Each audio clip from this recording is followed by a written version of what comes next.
Assalamualaikum warahmatullahi wabarakatuh. Perkenalkan, nama saya Arya Tanjana, mahasiswi eh, pendidikan bahasa Inggris kelas 4A.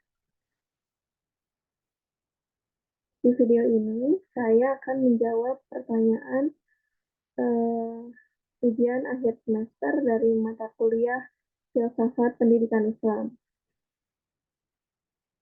Yang mana pertanyaan pertama yaitu eh, coba jelaskan apa saja manfaat mempelajari filsafat pendidikan Islam.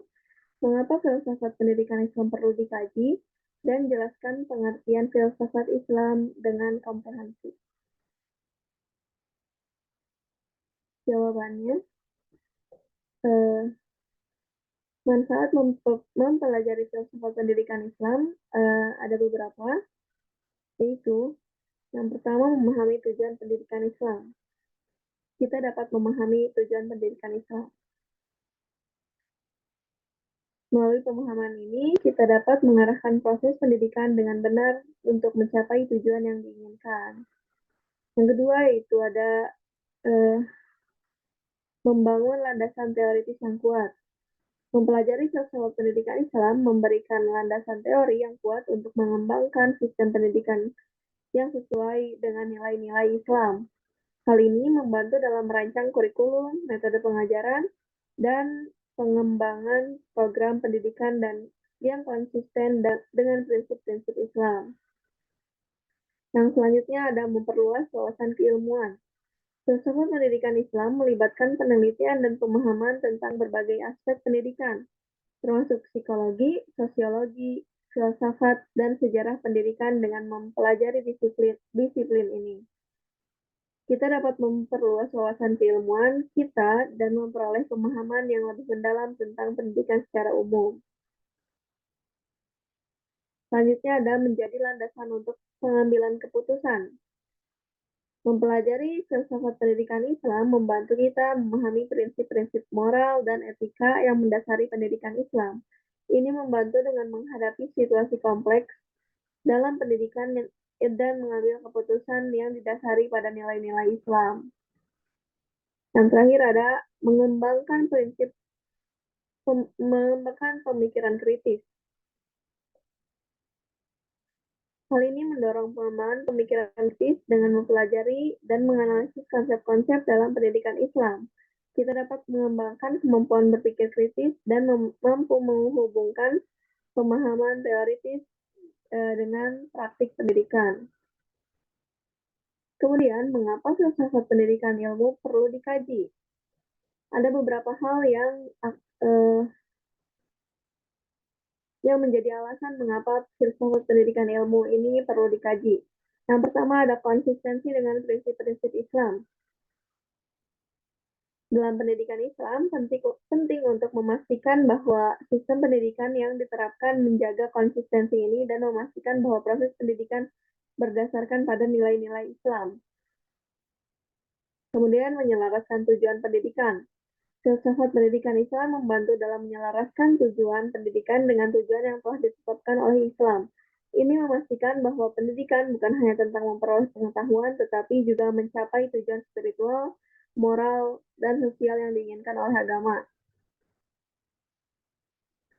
Filsafat pendidikan Islam mengacu pada disiplin ilmu yang mempelajari aspek-aspek teoritis, praktis tentang pendidikan dalam konteks nilai-nilai, prinsip-prinsip, dan pandangan dunia Islam. Filsafat pendidikan Islam berusaha untuk memahami esensi pendidikan dalam Islam, tujuan-tujuan pendidikan, metode pengajaran, serta nilai-nilai moral dan etika yang harus ditetapkan dalam pendidikan. Kemudian, secara komprehensif, filsafat pendidikan Islam melibatkan beberapa dimensi dan prinsip-prinsip inti, yang diantaranya ada sumber otoritas, tujuan pendidikan, prinsip-prinsip pendidikan, yang di dalamnya ada prinsip seperti tauhid, keyakinan akan keesaan Allah, adil atau keadilan, ihsan atau kebaikan, dan ikhlas. Prinsip-prinsip ini menjadi dasar bagi pendidikan yang bermakna, inklusif, adil, serta mencakup aspek spiritual, intelektual, dan sosial. Pertanyaan kedua ada deskripsikan ruang lingkup dalam kajian filsafat pendidikan Islam dan jelaskan filsafat pendidikan Islam dari segi ontologi, epistemologi, dan aksiologi. Yang pertama, menjawab ruang lingkup dalam kajian filsafat pendidikan Islam. Ada beberapa aspek, yaitu tujuan pendidikan, yang meliputi pemahaman tentang tujuan utama pendidikan Islam, yaitu pengembangan spiritual, intelektual, moral, dan sosial individu yang sesuai dengan nilai-nilai Islam. Tujuan pendidikan Islam juga termasuk membentuk manusia yang takwa, memiliki pengetahuan yang benar, dan mampu berkontribusi positif kepada masyarakat. Kemudian ada metode pengajaran. Metode pengajaran dalam pendidikan Islam mencakup pendekatan yang holistik, interaktif, reflektif, dan memberdayakan siswa-siswa untuk berpikir kritis, serta menerapkan nilai-nilai moral dan etika dalam proses pembelajaran. Yang selanjutnya ada kurikulum. Meliputi pengembangan kurikulum yang mencakup aspek-aspek teoritis dan praktis dari pendidikan Islam. Kurikulum dalam pendidikan Islam berfokus pada pengajaran materi akademik yang sesuai dengan standar keilmuan, sambil mengintegrasikan ajaran-ajaran agama dan pengembangan nilai-nilai moral dan etika. Yang terakhir ada etika dan moralitas. Hal ini meliputi pembahasan tentang prinsip-prinsip etika dan moralitas yang harus ditetapkan dalam pendidikan Islam. Etika dan moralitas dalam pendidikan Islam meliputi pembentukan karakter yang baik, kejujuran, keadilan, rasa tanggung jawab sosial, dan kepemimpinan yang bertanggung jawab. Kemudian, dalam segi ontologi, filsafat pendidikan Islam berhubungan dengan pandangan tentang hakikat, eksistensi, dan realitas. Ontologi dalam filsafat pendidikan Islam mengakui bahwa realitas dunia dan pendidikan merupakan ciptaan Allah. Pendekatan ontologis dalam pendidikan Islam menekankan pada pemahaman bahwa Allah sebagai sumber pengetahuan yang utama, dan pendidikan harus mencakup dimensi spiritual yang mempertimbangkan hubungan manusia dengan Tuhan dan sesama makhluk. Dalam segi epistemologi, filsafat pendidikan Islam berkaitan dengan cara manusia memperoleh pengetahuan dan pemahaman tentang realitas. Epistemologi di sini mengakui bahwa pengetahuan berasal dari dua sumber utama, yaitu Al-Quran sebagai wahyu ilahi dan akal manusia yang diberikan oleh Allah. Pendidikan Islam menggabungkan pengetahuan yang didasarkan pada wahyu ilahi dengan pemikiran kritis dan penalaran manusia. Sedangkan dalam segi aksiologi, filsafat pendidikan Islam berkaitan dengan studi tentang nilai-nilai, moralitas, dan etika yang menjadi dasar pendidikan. Aksiologi dalam hal ini mencakup pengembangan nilai-nilai moral yang diperoleh dari ajaran Islam, seperti keadilan, kasih sayang, kejujuran, kesederhanaan, dan rasa tanggung jawab sosial. Pendidikan Islam bertujuan untuk membentuk karakter yang baik. Pertanyaan nomor 3.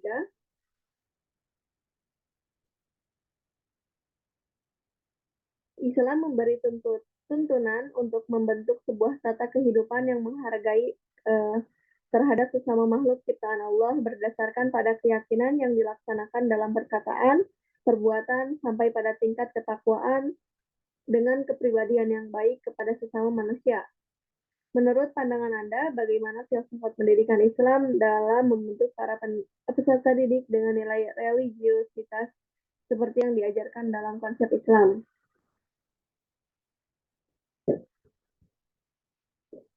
Jadi, menurut saya, filsafat pendidikan Islam memiliki peran penting dalam membentuk para peserta didik dengan nilai religiusitas sesuai dengan ajaran Islam. Dalam konteks ini, filsafat pendidikan Islam berfungsi sebagai landasan dan panduan untuk mengintegrasikan nilai-nilai agama, moralitas, dan etika Islam ke dalam proses pendidikan. Ada beberapa aspek penting dalam filsafat pendidikan Islam yang membantu membentuk nilai religiusitas para peserta didik, yaitu ada penanaman iman dan ketakwaan, kemudian ada pendidikan akhlak dan etika dalam perilaku dan tindakan, serta pengembangan spiritualitas. Melalui pendekatan ini, filsafat pendidikan Islam berupaya membentuk para peserta didik dengan nilai religiusitas yang kuat, memahami ajaran Islam, dan mampu mengamalkannya dalam kehidupan sehari-hari. Pertanyaan nomor 4, kultus individu dan fanatisme kelompok dalam sebuah tatanan sosial masyarakat merupakan cara seseorang dalam menjalankan agamanya. Menurut pandangan Anda, bagaimana sikap seorang pendidik dalam mengaktualisasikan nilai-nilai yang terkandung dalam agama yang bisa mengantisipasi pengaruh negatif dari pengkultusan dan fanatisme? Jawabannya, seorang pendidik perlu mengambil sikap yang seimbang dalam mengaktualisasikan nilai-nilai agama dan mengantisipasi pengaruh negatif dari pengkultusan dan fanatisme. Ada beberapa sikap yang dapat diambil oleh seorang pendidik, yaitu pendidikan yang inklusif. Pendidikan yang inklusif akan mendorong penghargaan terhadap keragaman dan menghormati kebebasan beragama serta keyakinan individu. Pendidikan yang inklusif memungkinkan siswa untuk mempelajari dan memahami berbagai perspektif agama tanpa mengkultuskan atau memaksakan keyakinan tertentu. Selanjutnya ada pendidikan yang kritis. Hal ini mengajarkan siswa untuk berpikir secara mandiri, menganalisis informasi, dan mempertanyakan keyakinan mereka sendiri serta keyakinan yang ada dalam masyarakat. Ini akan membantu siswa untuk mencegah terjadinya fanatisme buta dan membuka ruang bagi pemahaman yang lebih luas dan rasional terhadap agama.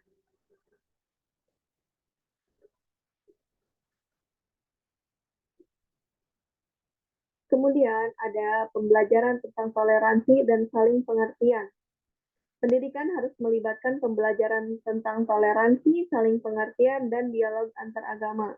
Hal ini membantu siswa untuk mengembangkan sikap terbuka, menghormati perbedaan, dan memahami persamaan antara agama-agama yang ada. Dengan sikap-sikap itu, seorang pendidik dapat membantu mencegah pengkultusan dan fanatisme dalam konteks agama serta tetap mengaktualisasikan nilai-nilai yang terkandung dalam agama dengan cara yang positif dan inklusif. Pertanyaan nomor 5, ada kesulitan dalam kehidupan sosial membuat masyarakat Indonesia cenderung mengabaikan moralitas dan ajaran agama dalam mencukupi keperluan dari aspek ekonomi mereka, terutama pada saat krisis dan resesi global seperti sekarang ini. Menurut Anda, bagaimana idealnya sikap seorang pendidik dalam menghadapi tantangan zaman seperti ini?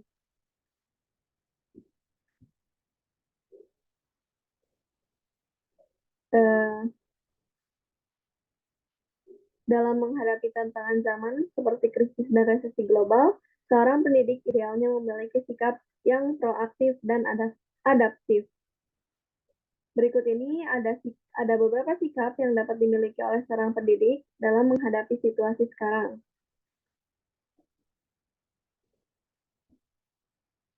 Yang pertama ada kesadaran akan realitas sosial. Seorang pendidik harus memiliki pemahaman yang kuat tentang realitas sosial yang dihadapi masyarakat, termasuk tantangan ekonomi yang dihadapi selama krisis dan resesi. Ini membantu pendidik memahami konteks kehidupan serta siswa dan masyarakat, serta memberikan pendekatan yang sesuai dengan kebutuhan mereka.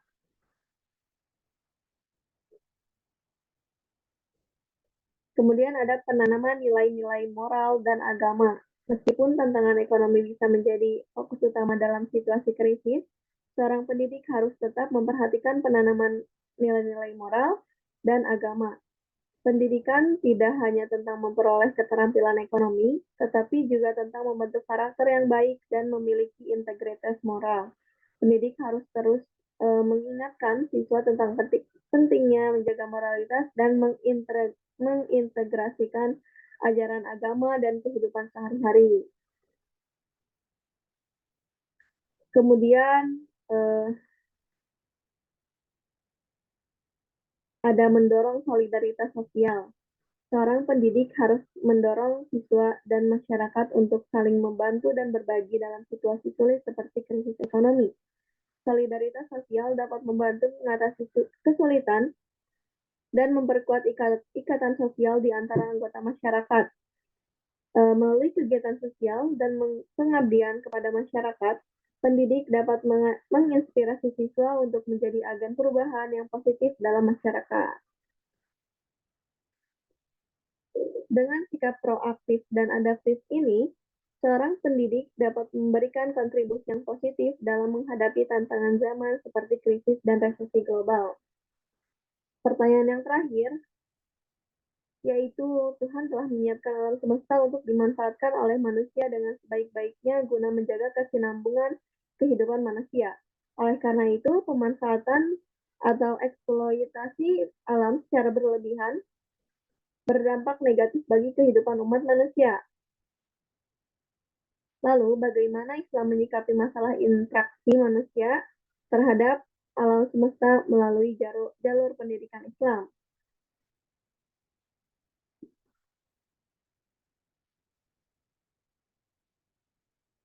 Islam memiliki pendekatan yang holistik dan seimbang dalam menyikapi interaksi manusia terhadap alam semesta melalui jalur pendidikan Islam.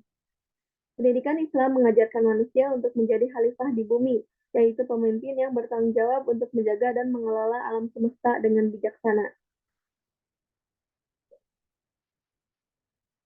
Dalam konteks ini, Islam mengajarkan bahwa alam semesta dan isinya merupakan karunia dari Allah yang harus dijaga, dihargai, dan dimanfaatkan secara bertanggung jawab. Beberapa prinsip dan nilai dalam pendidikan Islam yang relevan dengan interaksi manusia terhadap alam semesta adalah sebagai berikut. Yang pertama ada tauhid dan ketauhidan. Pendidikan Islam menekankan keimanan kepada Allah sebagai pencipta alam semesta. Ini membentuk kesadaran dan akan hubungan yang erat antara manusia dan Allah, serta tanggung jawab kita sebagai hamba-Nya untuk menjaga keharmonisan alam semesta. Yang kedua ada khalifah dan amanah. Pendidikan Islam mengajarkan bahwa manusia diangkat sebagai khalifah di bumi dan dengan tugas untuk menjaga dan mengelola alam semesta dengan baik. Interaksi manusia dan alam semesta harus didasarkan pada prinsip keadilan, keberlanjutan, dan tanggung jawab sebagai amanah yang diberikan oleh Allah.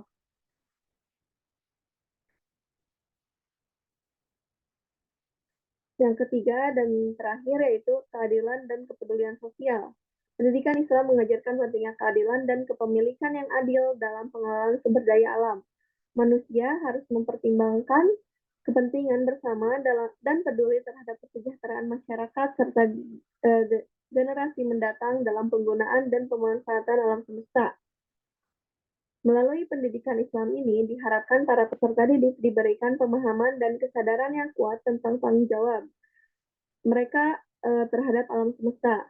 Mereka diajarkan untuk menghargai, menjaga, dan mengelola alam semesta secara bertanggung jawab agar kehidupan manusia dan lingkungan alam tetap seimbang dan lestari. Sekian jawaban dari saya. Wassalamualaikum warahmatullahi wabarakatuh.